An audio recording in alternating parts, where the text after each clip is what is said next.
So I've got another starting from nothing Crusader Kings video for you guys, and this time we're starting way up here in the north from absolutely nothing, except we do have one castle, and we actually got kind of lucky here. This is a tribal hold tier 2, and this is completely random as far as I know. It can be a tier 1 or tier 2, and this is going to give us a bit more levies, which is going to be really nice to start with, because yeah, like these guys over here, they only have a tribal hold tier 1. That gives them 0.2 gold, 250 levies, and 250 garrison. And the tier 2 gives 0.5 gold, 400 levies, and 500 garrison. So yeah, there's quite a big difference there. I didn't even know we had that though when I randomed this insane character loadout. So all this stuff is completely random, and we got just the most epic traits. So Organizer is probably one of the better commander traits I've seen in the game. It increases movement speed by 25%, which that's insane. You can run people down. Like, I don't think anyone can run away from us because we have more movement speed than them. We also got a tier 4 education trait, so we're going to be getting more monthly martial XP, and we get a bunch of martial skill with it. We also got this personality trait Just, which is virtuous to our face, so we get extra 1 piety per month, and then we get a little bit more stewardship, vassal opinion, and learning. We just lose out on intrigue. Callus does boost our intrigue back up a bit, and it gives us more dread gain and less dread decay, and we're going to be trying to rack up some dread on this playthrough, so this is actually kind of useful for us. This wasn't necessarily a trait I was focused on getting, but this is definitely a nice one for us, and we're also honest. This is probably the worst trait out of all of them. It does give us some diplomacy, which I guess is going to be useful. I mean, we lose out on some intrigue, but I'd actually rather have the diplomacy than the intrigue here. Overall, this is how our stats are looking. We got 15 martial, 11 prowess, and those are the main two we're looking for. So with our lifestyle, we actually have a lot of perk points here, and we're going down the gallant tree, which like I really do like. Stalwart leader gives us more prowess, and then I really like chivalric dominance as well. It gives us 75% more knight effectiveness, but then I really don't like this stuff on the left. We got courtship that increases our romance scheme power and elope scheme power, which I don't know how to use this stuff effectively. I feel like you have to be a female leader in order to. We also have promising prospects, which I also don't think this is all that good. Marriage acceptance for ourselves increased by 50, and then acceptance for our family increased by 25. Not my favorite. And then loyalty and respect. Who really cares about your spouse's opinion of you? Skills from spouse counselor tasks, actually not bad though. As far as I know, this will just allow your spouse to boost your skills a little bit more. I want to reset our perks, and that's going to give us a bunch of stress. But before I do, I want to make use of promising prospects, and we're going to try to marry into someone that's maybe a bit above our tier level. Okay, this might be the strategy. So if we sort by prestige gain, this girl down here actually has pretty good traits. Like, she's brave, which is virtuous to us. She's also sadistic, which increases prowess and dread as well, and greedy, which increases monthly income. We would like to pass down all these traits to a potential offspring. And another thing that's good about this girl is we'd be getting 600 prestige somehow for marrying a close relative of Khan Saru, who I guess is a pretty big deal. Promising prospects is allowing us to do this, by the way. It's boosting our points by 50 here. They really don't want to do this because it's a patrilineal marriage, and she's going to be marrying into us. We're going to be getting all the kids here between them. If this actually does give us 600 prestige, that's going to be an insane boost to our early game. And they accepted. Did we get the 600 prestige?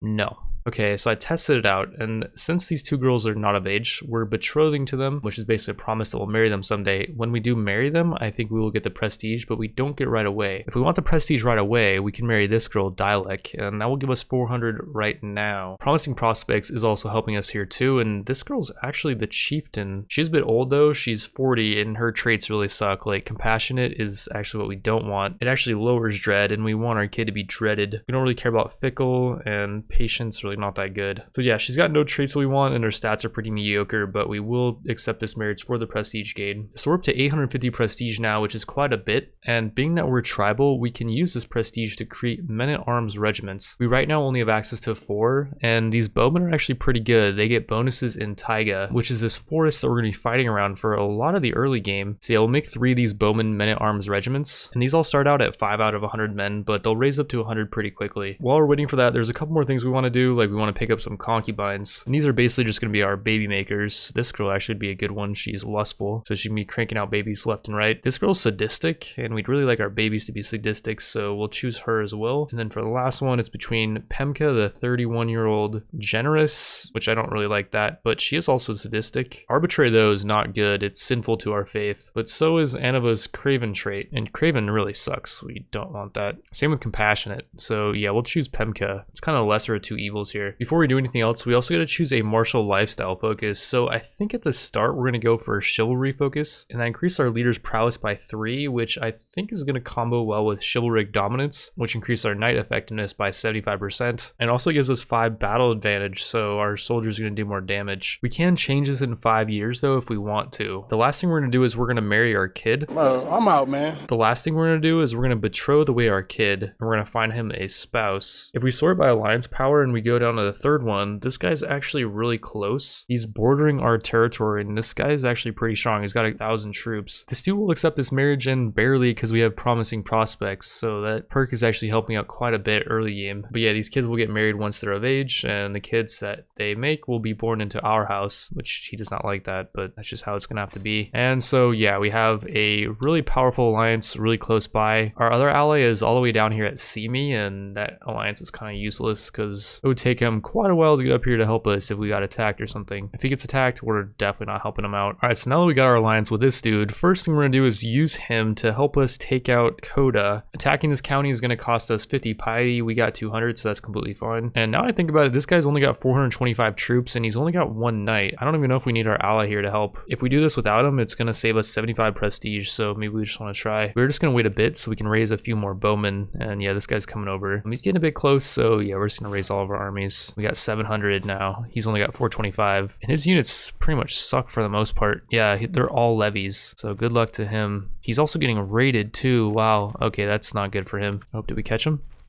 Oh, nice, we caught him. Okay, so we got 725, they have 425. And we got bowmen here, and we're fighting in favorable terrain for them, which gives them a bit more toughness since we're fighting in taiga. Also, we have this holy site, Akil, which I'm not sure exactly what that's from. I'll go more into that mechanic later, I guess. But for now, we are getting a pretty big battle advantage. Our martial skill is way more than this guy. We have 10 more than him, and our focus we chose earlier is giving us +5, and we also have the 4 knights. Those are doing a lot of work here too. Oh, this guy does have aggressive attacker, which increases enemy fatal casualties by 25%. That's not good. And our champion was wounded. That's not good either. But it looks like the battle's over. This guy's retreating, and we're trying to run them down. Oh, and we ended up capturing one of them too. This dude's not a bad knight. He's got 9 prowess. By the way, we can't ransom him. He's unimportant to their leader. Cool thing about this guy too is he's also part of our religion, so we don't even have to convert him. And yeah, we just got a decent knight. With that, we're going to keep pressing on towards this guy's castle, and this guy's running that way. And yep, this guy joined us. Cool. Oh, and these guys are fighting the raiders, 281 against the 520 raiders, and this is gonna be really bad for this guy. He's gonna pretty much be wiped out here, I think.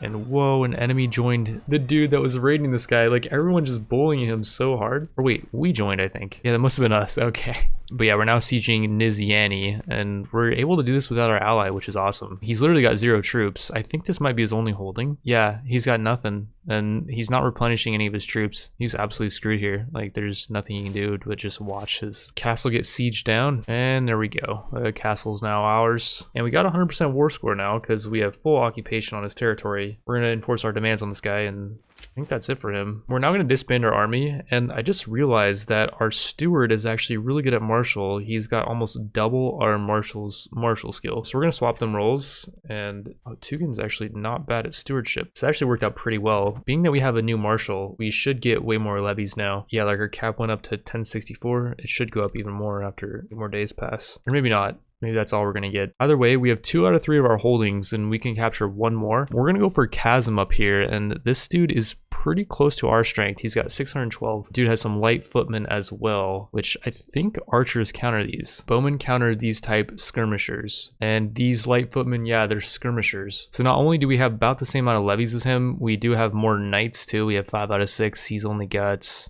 4. Our men-at-arms actually counter his, so I think we could actually beat him in a full-on fight. So yeah, we're going to declare war on this guy, and it says their military strength is vastly inferior to ours. I think it's because this counts to the fact that we have allies in as well, because I think they are inferior to us. I just don't think they're vastly inferior to us. Okay, this girl wants to name the kid Dilek apparently, and if we accept that name, this girl gets 15 opinion of us. Okay, that's fine, whatever, I don't care. But yeah, we raised some troops over here. We really want them to get, okay, cool, they got away. This guy was chasing them down, but he wasn't able to get there in time, and we got our 766 troops over here. This guy's actually trying to siege our castle, which is interesting. I don't think he sees our 700. Oh, yeah, okay, yeah. Now he sees our 766 troops, which now that we merged our armies, we're up to 795. And the question is, can we run this guy down? We should be able to, because we're quicker Whoa, we were really quick there, I feel like. And wait, this guy's attacking us? How are we the defender here? I'm confused. Being that we're the defender, we also get a bonus for defending in taiga. The forest tile, we have a better martial skill than this guy, so we get a 6 more bonus than him. And the chivalric focus gives us like 5 more bonus than him. So yeah, our damage is increased by 30%. And our bowmen counter their light footmen. Being that they're countered, they deal 30% damage only. Their light footmen are doing basically no damage here. So yeah, we're gonna stomp this guy. We have 800 troops, they have 512. We're just gonna hope nothing happens to our knights is the main thing. Okay, one of our valiant soldiers has maimed the enemy champion. That's good. And we wounded one of them. Very nice. Hopefully we take this guy prisoner. Wow, we just stomped this guy. We have 600. He's got 0. And he's retreating now. We wounded another one of their champions too. Hopefully we take him prisoner. No, we just lost a knight there. Oh, this guy was the guy we just picked up, I think, right? Well, that's okay. He wasn't super amazing, and I would much rather lose him than like our marshal, for example, or like our chancellor. Our marshal does only have 4 prowess though. Oh, but yeah, we're sieging his only castle. We got 2 months left, and there's nothing this guy can do. He's just sitting there watching, which you gotta respect it. I mean, there's really nothing you can do. He's just waiting till the very end, and we captured this dude, who's their heir, and this guy actually would be a good knight. He's got 7 prowess, or we could ransom him for 50 gold. Okay, yeah, let's do that. That 50 gold's actually gonna be a pretty big deal because we can make a duchy title. Over here at Kazum, we own this entire thing, I think, or almost the entire thing. We only need 2 of the counties, though, to make it into a duchy. The 3rd county over here is just some dude who's all alone, and he's only got 530 troops with some light footmen. But yeah, again, we counter those. And yeah, we're just gonna attack this guy. We raised our armies. We got 1233 over here. He's only got 538, and this dude's running for the hills, or he's running for the taiga. We should be able to run him down though, because we're quicker. This is actually so OP that we have the extra movement speed. Like, this is gonna make the game so easy, I feel. And wow, the guy didn't even try to run. He just accepted his fate, I guess. We have 294 bowmen raised now. We got most of them up, and they all just destroy his light footmen. They're doing 10% of their normal damage because they're countered. Okay, that's actually crazy. We have 1176 and they have 250. We maimed one of them, and hopefully we just capture a leader. This war could be over with just like a couple days. That'd be ideal. We didn't capture the leader, but that's all right. We're just gonna go for their castle now. I really hope this guy doesn't try to go for one of ours. I mean, we could just pull back with some of our troops. Yeah, I don't know where he's going. He's just running for the hills. He literally just gave up. Like, I don't know what his whole plan is there, because yeah, we're taking his castle in 50 days. This siege has gone really quick. I mean, I'm on 4 speed right now, but yeah, this thing's done for. Hoping we get some gold here too. We didn't get any gold. And the problem for us now is we're actually over our domain limit. Since we recently acquired a holding, we don't get any penalties yet, but pretty soon we're gonna get some penalties for being over our limit. We also got a martial perk too. I do eventually want to reset all of our perks. For now, we're just gonna go for never back down though, which lowers our casualties by 20%, increase our battle advantage by 5. I feel like that's gonna be really good for us for now. So my plan for fixing our domain limit problem is I want to make a duchy over here, and that's gonna allow us to make our own vassal and give away one of these territories to the vassal. To make the duchy though, we need 125 gold. We only got 108. For that last bit of gold, we're gonna raise everyone as raiders. And this is a special thing that I believe only the tribal faction can do. I think there's one more like really primitive faction like the pagans or something. They can also raid. But yeah, over here there's 15 gold raid loot that we can get from raiding this guy's castle. And this guy can't really stop us. He's got 764 troops, but that's not gonna be enough. Question is this guy even gonna try to stop us? Like, we're already raiding him. Where are his troops at? I don't know if he can actually just raise them right now and start attacking us, but he doesn't have much time to decide if he wants to do that, if he even can do it, because our other troops are almost over here. And the raid's pretty much almost done with. We got 13 days left, 5 days, and yeah, this raid's done with. Did we just bug out there or something?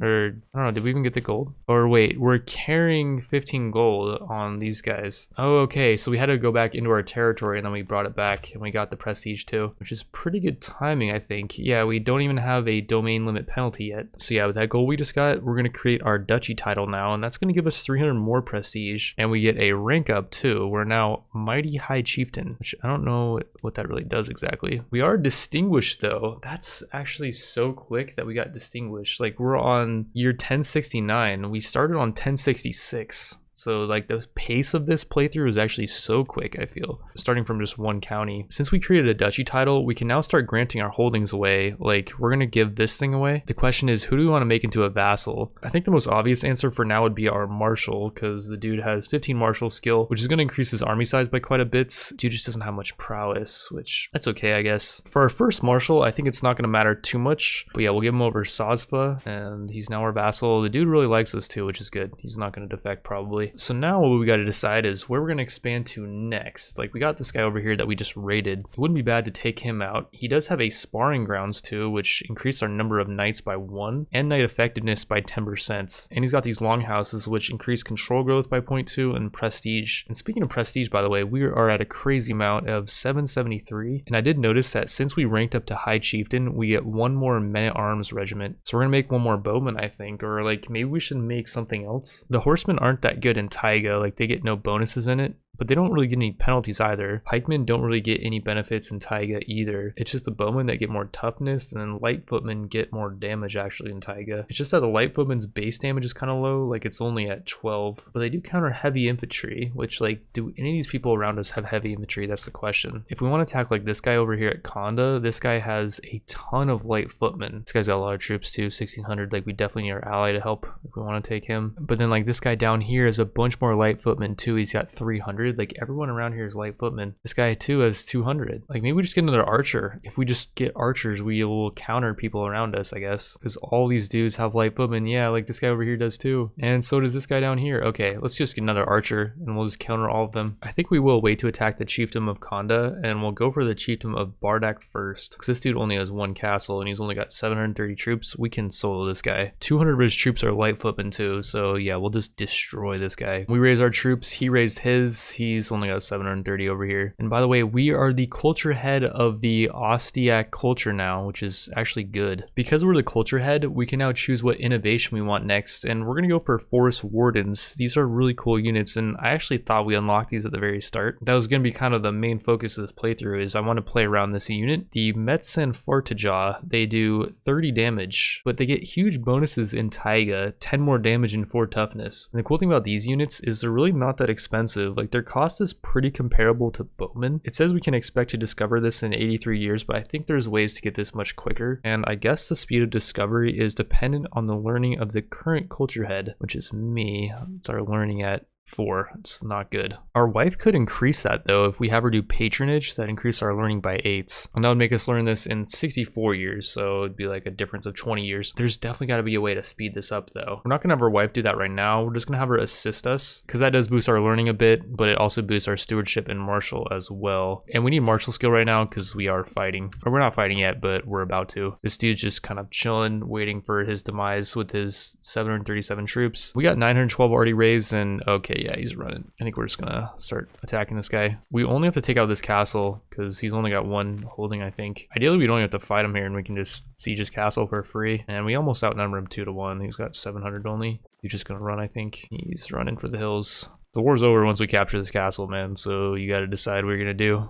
That's not the play, I think. He's going for our castle, but it's gonna be too late, I'm pretty sure. We have 34 days left on our siege, and we took it. We need prisoners, which is unfortunate, but that's okay. We'll end the war. And this is our territory now. Wait, did we just expand like a crazy amount up here? Yeah, it looks like our borders go all the way up here, which is weird. Like all this terrain is impassable, but we're looking huge right now. If you look at this on the map, you're like, wow, that dude's big. But if you zoom in a bit, you can see that, yeah, most of that doesn't really matter. After taking this new territory down here, we are above our domain limit yet again. So we want to give away over like Surgat, I think, because it is bordering the territory we just gave our vassal. And I think we're just going to keep giving this guy new stuff. For all of our prestige, we could actually subjugate this guy and make him our vassal. Wait, this could be insanely OP actually, to get a vassal that has 1647 troops. And I'm wondering if we do try to subjugate him, if we can have our ally help out for not that much prestige cost, because after we do this, we're not going to have much prestige left. This dude will help us out for 75 prestige. Now the question is, do we even need him? So the thing about this guy's army is 500 of them are light footmen, which our bowmen do counter. Like we have around 300. Okay, so I did a test, and it's definitely possible to solo this guy. One thing I did forget about though is we're a bit less than halfway to being able to unlock our next martial perk, and we can get Bellum Justum that reduces the cost to go to war by 50%, which would turn this subjugate cost from 500 down to 250. That would just end up saving us a bunch of prestige, so I think we're gonna wait for that in order to attack this guy. In the meantime, we raised our army as raiders, and we're gonna go on a little raiding mission. And okay, over here we're gonna take attrition. We don't want to go that way. If we go this way, we're gonna take attrition too. I don't want to raid this guy's territory if we plan on taking it over, so I'm not really sure which way we want to go here to raid. We can't raid our ally, so that's kind of out of the question. We can probably go through his... No, we can't go through his territory, actually. What about down here? Yeah, we're going to take attrition.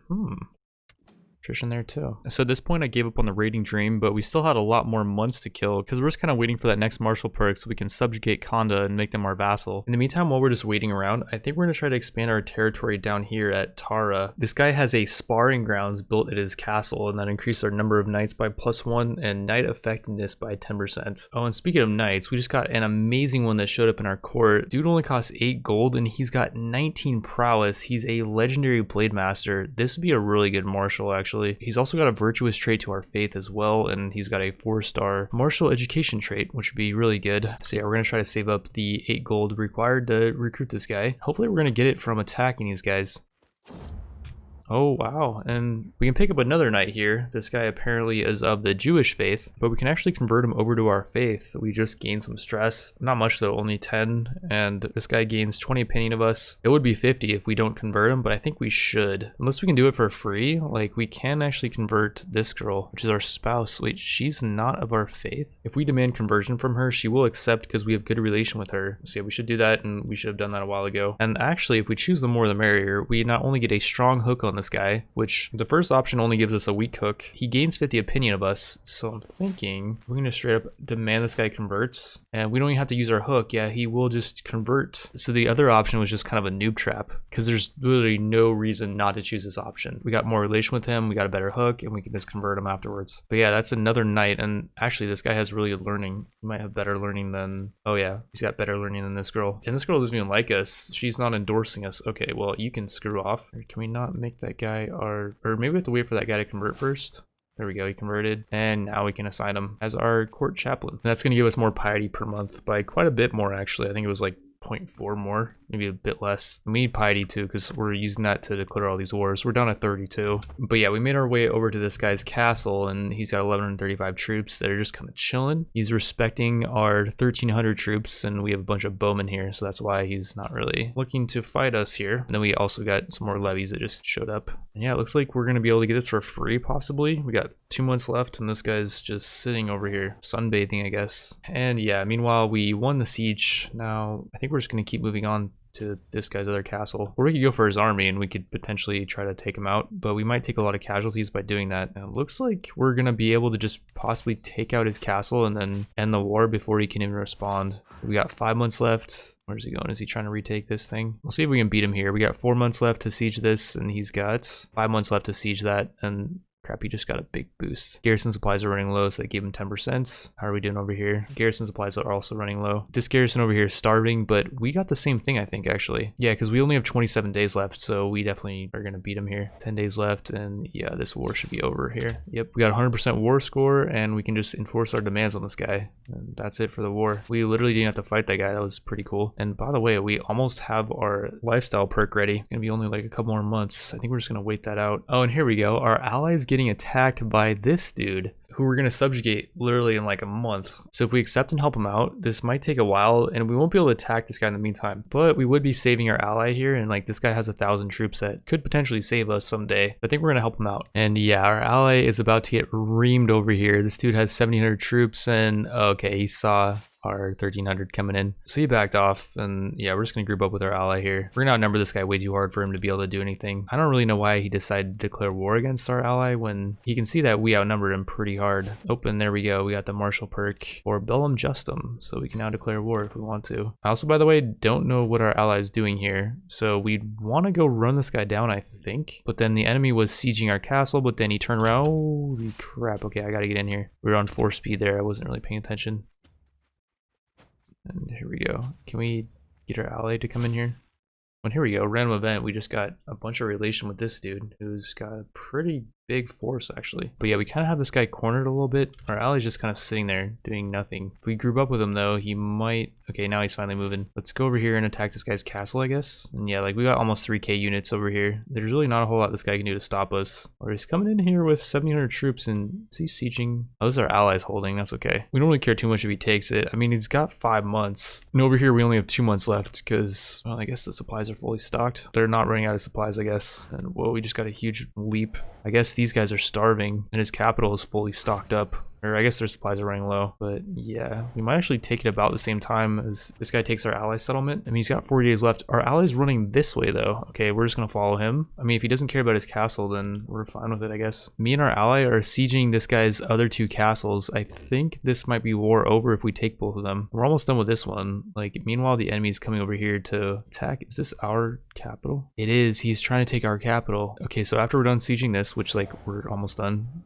3 days, 2 days, yep, okay. We're gonna go back for our capital and we're just gonna leave our ally over here to siege the last of this guy's castles. I think once our ally's done here, we should win the war, but we will see. Wait, what is this? We got another ally army over here. Oh, this guy's allied to Ishim, who has 1,600 troops. Okay, so that's kind of a cool alliance situation we got. And yeah, we ended up winning. We got a good amount of war contributions. So we got 62 prestige and a bunch of opinion with our ally for helping him. Now, since that war's over, we're gonna try to subjugate this guy. It's gonna cost us only 250 prestige. And I tested this earlier and I tried to solo it, but we ended up losing a few knights. In close battles, it's pretty easy to lose knights. You can get them maimed and stuff. So you wanna stay away from close battles if you can. You want to just kind of steamroll whenever possible. So with that being said, we're going to call our neighboring ally to war here. So yeah, we gathered our armies. We got 1,851 troops and like this dude's only got 1,300. Then we got our ally over here with 900. We're just going to try to run this guy down, and I guess we kind of want to wait till our ally gets here before we attack him, or maybe we'll just engage him because like we can right here, I think, or almost. And yeah, let's just actually chill here for a second till our ally gets over here. There we go. Let's go now. And okay, this guy's just gonna run, so we're just gonna start sieging his stuff, I guess. We just gotta siege 3 of his castles and we win.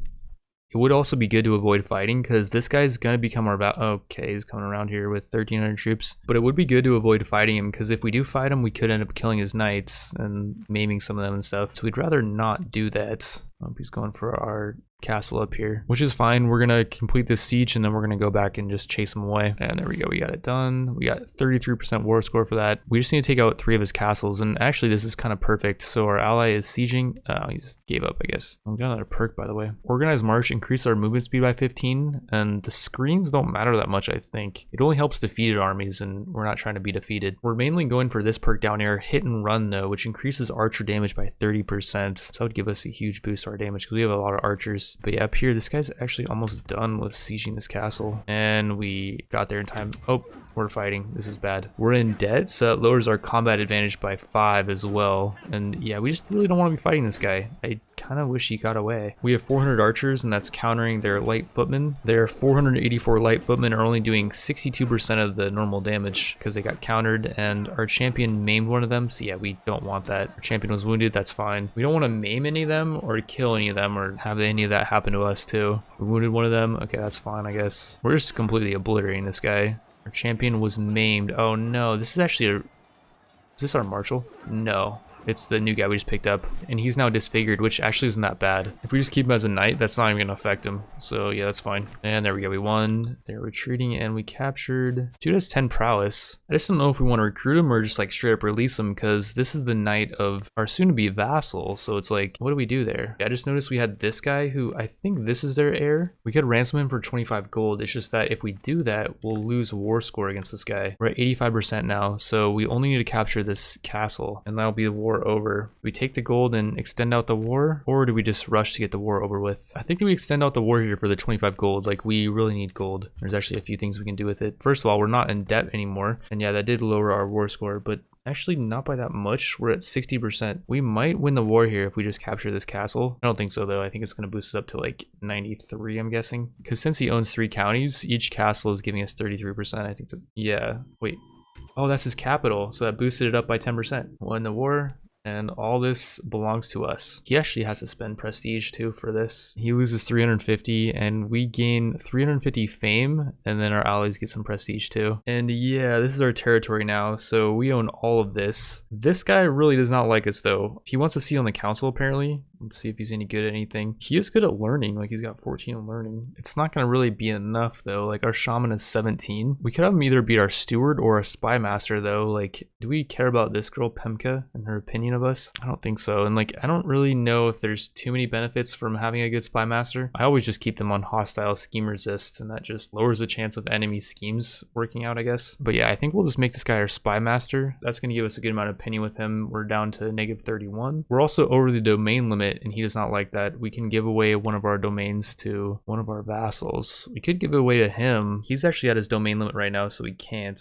And maybe we'll make a new marshal here. Like this guy, Tikshaya, our guest, has 16 in marshal. Would that make him a decent marshal? I'm not even sure, actually. Let me know in the comments if any of you guys know. Yeah, let's grant him the title. And by the way, he's our guest. We haven't even recruited him yet. And yeah, this guy became our vassal. We didn't have to pay him to join us. It was only going to cost us 8 gold, but still, that's a way to skip out on that whole thing. Oh, this guy actually wants a seat in our council too. I forgot about that. Is he good at anything? Oh, he actually is. He's good at stewardship. Okay, phew. That was actually really lucky. Like, this guy's better steward than our steward. That boosted our gold income by 0.1, which is not a whole lot, but something. I think with that, though, we're going to end this episode. Because, yeah, we got a lot done. We captured a lot of territory. We got a few vassals. We got a nice alliance set up. And next, we're definitely going to be expanding south over here to this guy's territory at Pelham. Dude only has 1,400 troops and a lot of light footmen, which we counter with our archers. And even more importantly, he's got no allies, so this should be a walk in the park for us. But yeah, with that, I want to thank you all for watching. If you do want to see an episode 2, then drop a like, and I will see you in the next one.